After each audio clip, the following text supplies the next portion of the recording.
ओम शांति, ओम शांति, ओम शांति। हम सभी जब बाबा के ज्ञान में चलते हैं तो कोई ना कोई दुख, अशांति, बीमारियों के कारण ही बाबा के पास आते हैं। सुख में तो कोई नहीं आते और दिखने में तो लगता है कि वो आदमी तो सुखी है, वो कैसे आ गया इस ज्ञान में। लेकिन कोई ज़रूरी नहीं है जो दुख हमारे पास है वही उसके पास होगा। अंदर से होगा तभी तो आया ना। बिना दुख के कोई भगवान को याद नहीं करता है। और जिसके लिए भक्ति में भी गाते हैं ना, दुख में सुमिरन सब करे, सुख में करे ना कोई। तो एक नियम भी है कि जब हम लोग भी जाएंगे ना सतयुग में, तो सतयुग त्रेता भगवान को याद नहीं करेंगे। लेकिन जब द्वापर में आएंगे, विकारों में जाने लगेंगे, तो थोड़ा थोड़ा दुख बढ़ने लगेगा, अचानक नहीं। उसमें भी भक्ति थोड़ा 500 साल के बाद शुरू होता है। तो जब हम ज्ञान में यहाँ संगम युग में आते हैं तो बोला जाता है संगम युग 100 साल का होता है और टोटल होता है 5000 साल का। टोटल 5000 साल होता है। तो कलयुग का 50 साल लिया जाता है और सतयुग का 50 साल लिया जाता है। ये दोनों मिलाकर 100 साल का होता है। कोई अलग से 100 साल नहीं आता है। तो जो 50 साल गुजरता है वो केवल बहुत ज़्यादा पुरुषार्थ, मेहनत, त्याग, तपस्या का रहता है। और उसके बाद जो आता है वो सुख का आता है। सुख का आता है यहीं पर संगम युग पर ही। तो ये हम सबके जीवन में ये 50 साल को बांटा गया। लेकिन हम जब से ज्ञान में आए हैं तब से अगर आप एक्यूरेट चल रहे हैं बाबा के हर एक श्रीमत पर, एक एक श्रीमत का एकदम बिना कुछ सोचे, केवल बाबा ने कहा और मुझे कर देना है, ये सोचकर अगर अच्छी तरह से चलते हैं तो आपका सारा हिसाब किताब पहले चुकतू होता है। उसमें कोई इच्छा नहीं रखना है कि मुझे सुख मिले, मुझे ये मिल जाए, वो मिल जाए। उसमें केवल आपका कर्ज चुकतू होता है जब शुरुआत में हम लोग आते हैं। लेकिन जब हम पुरुषार्थ करने लगते हैं तो धीरे धीरे वो हमारा हिसाब किताब कटने लग जाता है और हमारे जीवन में थोड़ा बहुत प्राप्ति होना शुरू हो जाता है, प्राप्ति होने लगता है। ऐसा कोई भी बच्चा नहीं होगा जो ये बोले कि हमको कोई प्राप्ति नहीं हुआ है। बाबा के ज्ञान में सभी को होता है प्राप्ति। उसके बाद जब प्राप्ति होने लगता है तो धीरे धीरे एक अलबेलापन आने लगता है। प्राप्ति होने के बाद धीरे धीरे अलबेलापन आने लगता है। जो नशा बाबा के ज्ञान में आने समय लगता है, जिस समय हम आए थे उस समय जो नशा और अभी के नशे में फर्क हो जाता है। ये तो सभी जानते हैं, मानते भी हैं सभी कि वो नशा नहीं रहता है जो शुरुआत में रहता है कि एकदम करेंगे, भगवान बोल रहा है हमको करना है। तो प्राप्ति जैसे जैसे होने लगता है, अलबेलापन, आलस से कर रहे हैं ना बाबा, हम लोग तो सब कुछ कर रहे हैं, हम तो सब कुछ कर रहे हैं। लेकिन वो सब कुछ नहीं होता है जो शुरुआत में होता है। लेकिन बाबा शांत होकर देखता है, शांत होकर देखता है, क्योंकि आप बहुत त्याग तपस्या किए शुरुआत में किए, तो शांत होकर देखता है। तो क्या होता है जब प्राप्ति होने लगता है, अलबेलापन आ जाता है, तो कभी अमृत वेला मिस हो जाता है, तो कभी मुरली क्लास मिस हो जाता है, या कभी बोलते नहीं अब परिवार को भी देखना है ना, एक बहाना दे देते हैं, क्या करें, उन लोग ऐसे खिला दिया, उन लोग ऐसे बोल दिया, वो ऐसे कर दिया, ये सारा कुछ आने लगता है। फिर भूल जाते हैं कि भगवान नहीं, भगवान तो बोलता है ना सबको लेके चलने, मतलब अपना मन मत पर मत उसमें घुसाने स्टार्ट कर देते हैं। भगवान साक्षी हो जाता है। क्यों? क्योंकि सुख में बाबा इंटरफेयर नहीं करता है, किसी के भी सुख में नहीं टोका टोकी करता है, भगवान का वो नियम नहीं है। तो जो हम लोग पहला पुरुषार्थ किए वो हिसाब किताब चुकतू किए, और उसके बाद जो दूसरा पार्ट चल रहा है सतयुग का, उसमें सुख मिलना शुरू हो गया। लेकिन देखिए अभी भी बहुत सारी ब्रह्मा को, कल ही एक तेनालीराम का एक कहानी पढ़ रहे थे कि उसको एक साधु बोला कि जाओ मंदिर में ना काली माँ का एक मंत्र दिया, उसको जाप करो तो तुमको काली माँ का दर्शन होगा, वो तुमको वरदान देगी। तो जैसे ही मतलब उसी दिन गया, बहुत खुश होकर के एकदम आराम से ज़िंदगी कटेगा, बोले हाँ एकदम आराम से कटेगा। तो वो गया और रात भर वो जो मंत्र दिया था साधु, वो रात भर मंत्र जपने लगा, और आधा रात मतलब अमृत वेला होने लगा, उसी समय काली माँ आ गई। उसको दिन बोली ना कि एक हाथ में दूध है, एक हाथ में दही है, दही है ज्ञान का प्रतीक और दूध है सुख शांति का प्रतीक। तो जो एक ठो लेना है लो, दो ठो नहीं, कोई एक का चॉइस करो। तेनालीराम थोड़ा बुड़बक टाइप का था, लेकिन तेज बहुत था। उस समय उसके पास बुद्धि नहीं था, जिस समय वो काली माँ का केवल एक लालच में कर रहा था कि हम बैठ के सोएं और हमको सब कुछ मिल जाए। ये था उसका स्थिति। तो पहले तो बोला कि काली माँ, हमको तो विश्वास ही नहीं हो रहा है कि आप हमको इतना जल्दी दर्शन दे देंगे। सो लोग तो इतना तपस्या करता, उसको मिलता नहीं, और हमको इतना अच्छा से मिल गया। तो बोले नहीं, इस जन्म का तुम्हारा ये फल नहीं है, तुम पिछले जन्म से ही तपस्या करते आ रहे हो, और इस जन्म में वो पूरा हुआ। इतना देर का पार्ट बचा हुआ था, तो ये पूरा हो गया, और इसीलिए तुमको इतना जल्दी दर्शन हो गया। तो वही फिर दोनों हाथ में रखी और बोली जो लेना। तेनालीराम क्या किया, दोनों ऐसे दोनों हाथ से उठाया, देख रहा है ऐसे से। तो काली माँ सोची हो सकता है कि कोई एक ठो चॉइस कर रहा है लेके हाथ में। वो क्या किया, एक में मिला दिया और दूध और दही सब पेट में, सारा पेट में। अब काली माँ गुस्सा गई कि ये तुम क्या किया, तुमको तो एक ही पी देना था। तो बोले काली माँ, सो अगर ज्ञान है और धन दौलत नहीं है तो फिर बेकार है, हम तो मेहनत करना नहीं चाहते हैं, और अगर धन दौलत है ज्ञान नहीं है तो उसको भी हम खत्म कर देंगे, इसलिए दोनों का जरूरत है ना, इसलिए हम दोनों मिला के पी गए। तो काली माँ बोली देखो, इसको मिस यूज मत करना, ज्ञान तो मिला, सुख शांति मिलेगा, धन दौलत मिलेगा, इसको मिस यूज नहीं करना। तो ये चीज़ है। तो हम लोग भी जब इस ज्ञान में आए ना, तो लोग सोचते हैं कि इतना जल्दी लोगों को भगवान मिल गया, लेकिन इतना जल्दी नहीं। हम लोगों का भी पहले का ही त्याग तपस्या है, बहुत पहले से चल रहा है, पिछले जन्मों से ही चल रहा है, और इस जन्म में थोड़ा सा किए और भगवान मिल गया। और उसके बाद भगवान तो बिना बोले ही हम लोगों को ज्ञान भी दे रहा है, धन दौलत सब चीज दे रहा है। लेकिन एक शर्त रखा बाबा कि जो ज्ञान, जो तुमको सुख मिलेगा, सुख तुम भोगना मत। अब ये कैसे हो सकता है, सुख मिले और सुख भोगे नहीं? हो सकता है ऐसा? सुख मिले और सुख भोगे नहीं, परिवार मिले और परिवार में मोह ना हो सकता है? एकदम हो सकता है।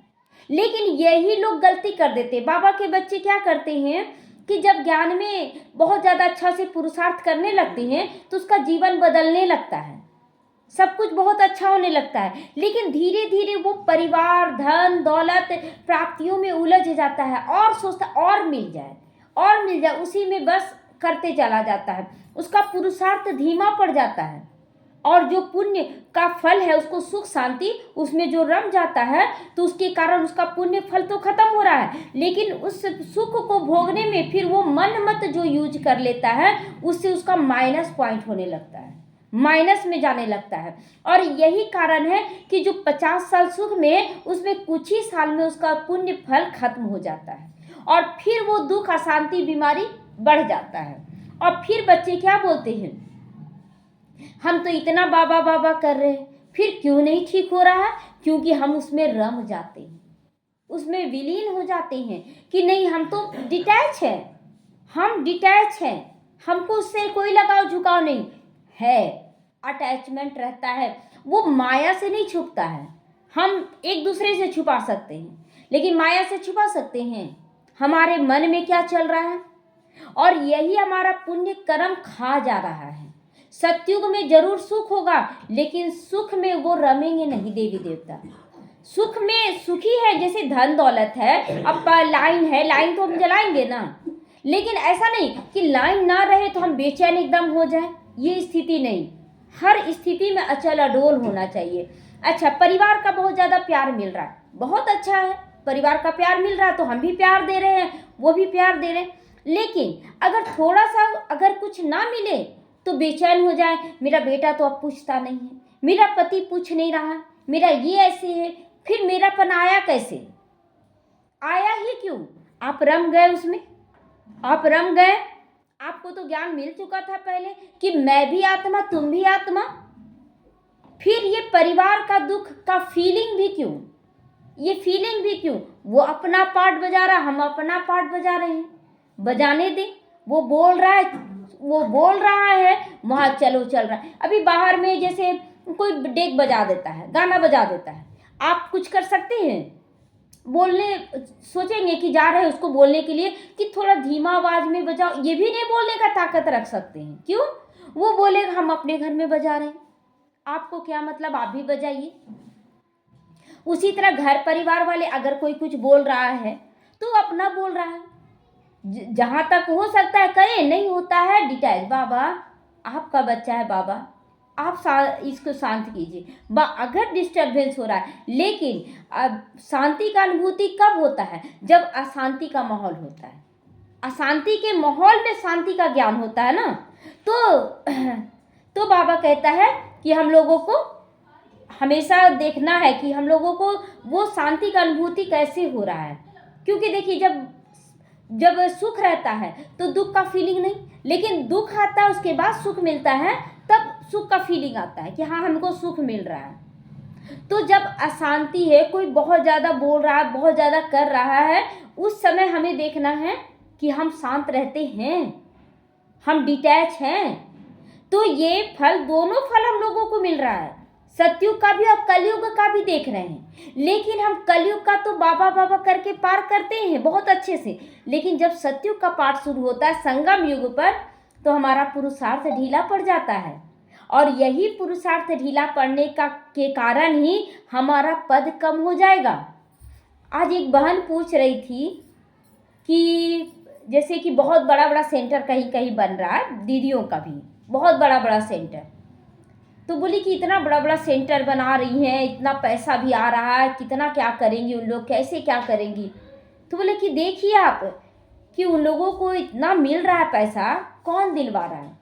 क्या इस जन्म के अनुसार मिल रहा है? पिछले जन्म का भी उनका त्याग तपस्या चला है और इस जन्म में उनको मिल रहा है बड़ा बड़ा सेंटर बनाने का, और रह रही है। देखिए इतना ऐस मौज, कोई सेवा भाव से जाता है, कुछ दीदी सेवा है, कपड़ा रखा हुआ दीदी हम धो दें, बर्तन हम मांज दें, सारा काम उनका सब कोई कर रहा, वो ठाट से। तो बोले कि उन लोग तो अभी ही राजा रानी बन गई। देखिए करवाना कोई बड़ी बात नहीं है, सेवा या करना कोई बड़ी बात नहीं है, लेकिन अगर आपको आदत पड़ गया है कि हमको सेवा लेना ही है, और अगला तो श्रद्धा से कर रहा है सेवा, लेकिन अगर आप फिर जबरदस्ती उसे सेवा करवाते हैं, ये है पुण्य फल का माइनस पॉइंट होने लगेगा। जो पुण्य फल है वो माइनस में जाने लगेगा। तो सेवा करवाना कोई खराबी नहीं है। तो इसलिए अगर उन लोगों का सेंटर बन रहा तो ये उनका पुण्य फल है, तो ये हम सबको मिलने वाला सब कुछ बहुत अच्छे से मिलेगा। इसी जन्म में सब कुछ नहीं मिलता है। ऐसे भक्ति मार्ग में भी लोग त्याग तपस्या करते जाते हैं कि घर बन जाए, घर बन जाए, लास्ट में घर बनाते हैं कि नहीं? ये इच्छा, कोई भी इच्छा रखते हैं, इच्छा पूरा होता है कि नहीं? आज बोलते हैं कि हमको बेटा का शादी करना, बेटा का, आप संकल्प चलाए बेटा का शादी जरूर हो जाएगा, लेकिन बेटा का शादी हुआ और आपका अलबेलापन आ गया, क्या करे, अब घर छोड़ते नहीं बनता है ना, बहू हो गई है ना, क्या करे, मुरली नहीं सुन पा रहे हैं, क्या करे, अमृत बेला जग ही नहीं पाते, और ज़्यादा में, अरे तो पहले तो बोलते थे शादी कर लेंगे निश्चिंत हो जाएंगे, अब बहू घुसा लिए तो और ज़्यादा चिंता। यही अलबेलापन है, यही अलबेलापन है। तो बाबा उस समय साक्षी हो जाएगा और ये पद कम हो जाएगा। क्यों? क्योंकि यही हम सुख भोग ले रहे हैं, हम सुख भोगते हुए भी डिटैच रहें, हो रहा है कोई बात नहीं, समय पड़ा हम बहुत अच्छे से कर लेंगे, ये स्थिति हम लोगों का होना चाहिए। जोधा अकबर में भी ना, जोधा का कहानी जो है वो राजकुमारी थी, रानी थी अकबर की। जब दोनों घूमने गए कि चलिए भेष बदल कर देखेंगे प्रजा का क्या हालत है, तो उसकी एक और पत्नी, पहली वाली पत्नी थी रुकैया, है ना, तो रुकैया बोली कि ये इन लोग दोनों का प्यार हम बढ़ने नहीं देंगे। तो बोली कि हम भी चलेंगे शहंशाह। रुकैया बोली हम भी चलेंगे। तो बोली कि चलो ठीक है कोई बात नहीं, दोनों रानी चलेगी। अब भेष बदल कर जाना था, अब रास्ते में तो खाना पीना तो जो प्रजा खाएगी वही ना, तो एक जगह भट्टी जल रहा था, बंजारन बैठी हुई थी, तो वहाँ रोटी सेका। रुकैया बोली हम नहीं खाएंगे ऐसा खाना, ये क्या खाना है? जोधा बोली क्या कि वहाँ पर घुल मिल गई बंजारन के साथ, क्या हम सेकें? वहाँ तो रानी नहीं थी, वहाँ तो एक साधारण रूप से थी। खा ली उनसे आटा, बोली हम अपने अपने पति के लिए ना अपने से खाना बनाना चाहते हैं। बड़े प्यार से वो खाना बनाई और फिर रुकैया भी खाई और वो भी खाई। तो ये है स्थिति कि ये तो नहीं कि वहाँ अहंकार दिखा दी कि हम तो रानी हैं। तो ये यहाँ पर वही स्थिति बना लेना है कि सुख भोगते हुए भी सुख का असर हमारे ऊपर ना पड़े, हम उसमें फंस ना जाएं, परिवार का प्रेम मिले, परिवार में फंस ना जाएं। ये पावरफुल। तो ये सब हम लोगों को चेक करना है कि कहीं हम पुण्य फल को खा के यही तो खत्म नहीं कर दे रहे हैं। ये 50 साल मतलब संगम युग का है। जैसे कि हम ज्ञान में आए 10 साल, ठीक है, तो 10 साल में 5 साल तो चलता है, बहुत ज़्यादा चलता है कि नहीं सबके जीवन में। बाबा बाबा बाबा सुख भी देता है, परिस्थितियों के वक्त भी डिटैच करता है हम लोगों को, लेकिन त्याग तपस्या कितना चलता है। लेकिन जैसे ही सुख आता है ये अलबेलापन। तो ये बताने का मकसद है कि सावधान हो जाए। सुख मिलते हुए भी हमें सुख का फीलिंग नहीं आना चाहिए, एकदम डिटैच। परिवार हमें प्यार दे रहा है, परिवार में रमे नहीं कि परिवार का दुख फिर हमें दुख का फीलिंग दे दे। क्योंकि देखिए, अगर आप पुरुषार्थ किए तो इसका मतलब ये थोड़ी है कि कलयुग का विनाश के समय में आपको बचा लिया जाएगा, आपके परिवार वालों को बचा लिया जाएगा। होगा ऐसा? बाढ़ आएगा तो ऐसा होगा? जाना तो सबको पड़ेगा। लेकिन अगर डिटैचपन नहीं रहा तो दुख का फीलिंग में आ जाएंगे, और जहाँ दुख के फीलिंग में आए आपका पद कम हो जाएगा, आपका पद पोजीशन सब कम हो जाएगा। और आपको ये सारा कुछ बता दिया जा रहा है, ज्ञान सबको मिल जा रहा। अब अगर पद कम होता है तो शिकायत होगा किसी का? शिकायत होगा कि मेरा पद कम क्यों हो गया? क्योंकि आप खुद इसके जिम्मेवार होंगे। आपको ज्ञान दे दिया गया है कि आपको कैसे चलना है, कैसे बोलना है, कैसे क्या करना है। तो ये जीवन ऐसा है कि जितना आप त्याग तपस्या करेंगे आपको सब कुछ मिलेगा। ये जीवन ऐसा है। तो ये सब हम लोगों को बहुत गहराई से ध्यान देना होगा, क्योंकि बाबा शुरुआत में ही हम लोगों को बता दिया कि मैं भी आत्मा और सब आत्मा, और सबका यहाँ पाठ चल रहा है। हम लोगों को किसी के पाठ में उलझना नहीं है, हम लोगों को किसी के पाठ में लटकना नहीं है, क्योंकि आत्मा का पाठ पूरा हो रहा है। सबका हिसाब किताब चुकता हो रहा है। और आप जितना आप उसमें अटैचमेंट रखेंगे वो नहीं सुधरेगा। वो इतना आपको वैराग्य दिलाएगा, इतना वैराग्य दिलाएगा, अंत में आपको लगेगा ये जिंदगी कुछ भी नहीं है, अब हमको कुछ नहीं चाहिए। अरे कुछ नहीं चाहिए तो फिर आप दुखी क्यों हो रहे हैं? क्यों दुखी हो रहे हैं? अगर आपका अटैचमेंट नहीं है तो भी दुखी होने का बात नहीं है। और बाबा कहता है, तो ये सब चीज अपने अंदर समझें कि बाबा का ज्ञान कितना गुह्य है। जितना आप गुह्यता में जाएंगे आपका जीवन सच में सुखमय रहता है। क्योंकि देखिए, ये अपना प्रैक्टिकल मेरा अनुभव हो रहा है अभी कि प्यार ऐसा है ना कि नफरत आपको वैराग्य बहुत अच्छे से दिला देता है, लेकिन प्यार ना आपको खींचता है, और यही दुख का रास्ता है, यही दुख का कारण बनता है। तो प्यार में भी फंसे नहीं, बल्कि ताकत बनाए कि देखो बाबा सब कुछ ठीक करता है, लेकिन उसमें रमे नहीं, उसमें उलझे नहीं। जो हो रहा है डिटैच। अगर समय पर बच्चे बहुत अच्छा से आपके साथ बिहेव कर रहे हैं, बच्चे बहुत अच्छे से सुन रहे हैं, लेकिन फिर प्यार में इतना उलझ जाते हैं हम बच्चों के प्यार में कि अगर वो गलत भी करते हैं, कैसे डांटे, बहुत अच्छा बच्चा है, बहुत अच्छा बच्चा, नहीं डांट रहे हैं, क्यों?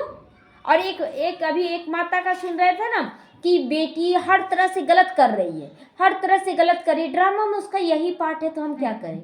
ड्रामा में उसका यही पार्ट है, गलत करती जा रही है पूरा, और वो माता बड़ी ड्रामा में उसका पार्ट है, शायद इतना हिसाब किताब होगा मेरा।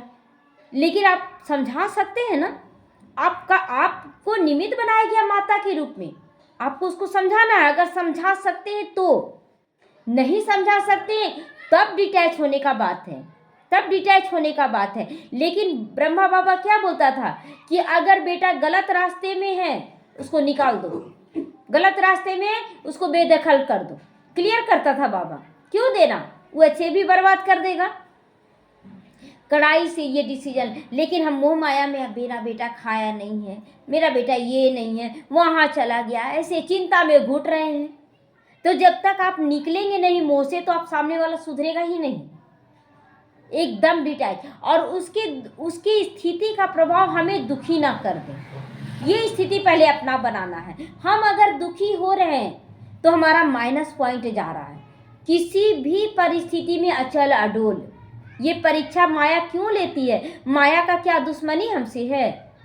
नहीं है माया का दुश्मनी। माया हमें बार बार बोलती है ना कि बच्चे, ये माया भी हमारी माँ के रूप में है। एक तरह से आप देखेंगे तो माया कहती है कि बच्चे, ये सुख में रमने का समय नहीं है, ये संगम युग चल रहा है। सत्युग में सुख भोगना ना, बहुत सुख भोगना, अभी तो डिटैच हो जाओ। इसीलिए माया आती है और अंतिम क्षण तक आएगी ताकि आपका चेक करवाएगी कि देखिए, देखो तुम कहीं फंस तो नहीं गए हो।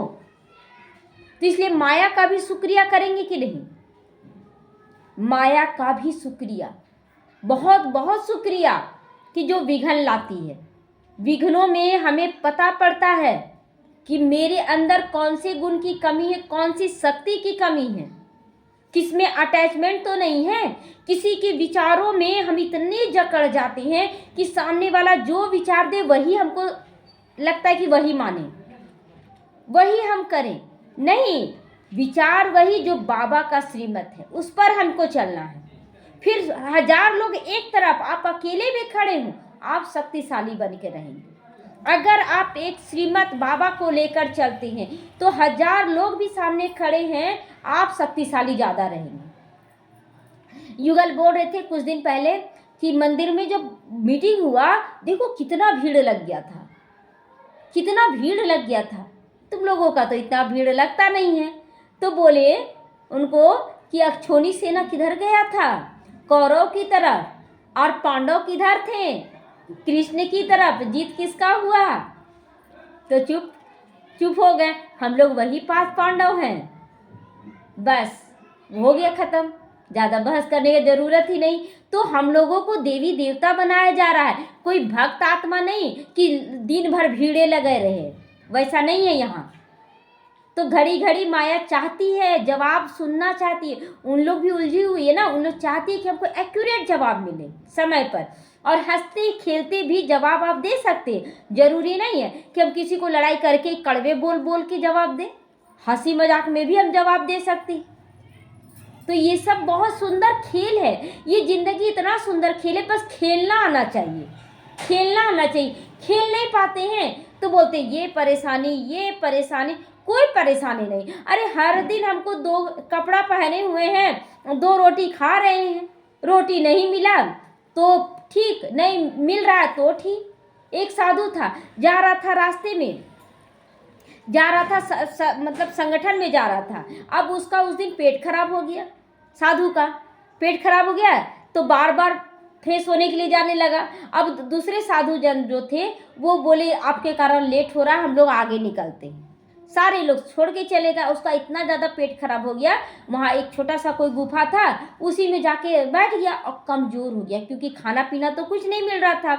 तो वो अपने इष्ट देव को याद किया और बोला कि तुम रोग के रूप में आ रहे हो ना, आओ, अब तुम्हारा रोग ही तुम हो, हम तुम्ही को याद करते हैं, तुम ही हो रोग, तो तुम्ही को याद करते हैं। और समर्पण कर दिया कि इस रोग के बहाने तुम मेरे से मिलने आ रहे हो, चलो कोई बात नहीं, इसको भी एंजॉय करेंगे। और याद करते करते वैसे ही अपने इष्ट देव को रात को सो गया। तो देखता है एकदम अमृत वेले एक बूढ़ा व्यक्ति हाथ में माड़ भात लेकर और एक हाथ में दवाई लेकर आया, बोला खा लो, इसको खा लो। तो उस दिन तो खा लिया क्योंकि उसको दिखा नहीं, लेकिन दूसरे दिन थोड़ा ठीक लगा, बोला 3 दिन तक तुमको ये दवाई देंगे। दूसरा दिन भी आया तो खा लिया। तीसरा दिन वो अच्छा लगने लगा उसको, तो पूछा कि आप कौन हैं? इतना सुनसान जगह में कोई आ ही नहीं। बोलता कि मत खाओ, हम जा रहे हैं। तो बोला ठीक है आप चल जाइए, हम दवाई नहीं खाएंगे, पहले बताइए आप कौन हैं। तो वो बोले चले गए वो साधु, लेकिन फिर लौट कर आए, क्योंकि रोग था ना, बोल दिया ना कि रोग के रूप में तुम ही आ रहे हो, है ना। तो वो फिर लौट कर आए, नहीं जब तक तुम्हारा रोग ठीक नहीं होगा ना तब तक हम तो आएंगे। तो फिर पूछा नहीं आप बताएंगे तभी हम खाएंगे। तो बताएं मैं विष्णु चतुर्भुज हूँ, अपना रूप दिखा दिए कि मैं विष्णु चतुर्भुज। तो शुक्रिया हुआ कि नहीं उस रोग का कितना वो डिटैच था वो। तो इस तरह से अगर कोई भी नहीं है, तो अगर बाबा को पूरी तरह से निश्चय बुद्धि होकर करती है, तो क्या वो बाबा छोड़ेगा आपको? नहीं, कभी नहीं छोड़ता है, कभी नहीं छोड़ता है। लेकिन हमारा अटैचमेंट रहता है कोई ना कोई चीज़ों पर, कोई ना कोई चीज़ में गहराई से चेक करेंगे, या तो फिर हम कोई हिसाब किताब हम बना लेते हैं, मोह जाल में फंसकर, अहंकार में आकर, क्रोध में आकर कुछ तो हिसाब किताब। देखिए, एक होता है कि संगठन को लेकर चलने के लिए कड़ाई करना, वो एक अलग चीज़ होता है, लेकिन अंदर से भी डिटैचपन, हर वक्त डिटैचपन, एक अलग ही स्थिति होता है संगठन को लेके चलने का। लेकिन अगर उसमें मोह माया रहेगा ना, तो वो बोल चाल रंग रूप एक अलग रहता है। तो हमें देखना है कि हम क्या उस ढंग का बन पा रहे हैं, तो फिर ये रोग दोष जो भी आ रहा है वो एक सेकंड में बाबा हर लेगा। सब कुछ खत्म करने आया, वो थोड़ी आपको रोग देने आया है, वो दुखी करने थोड़ी आया है, वो ठीक करने आया है। तो ये सब हम चेक करें अपने अंदर, कहाँ कमी हो रहा है, कहाँ हमसे गलती हो रहा है। ओम शांति।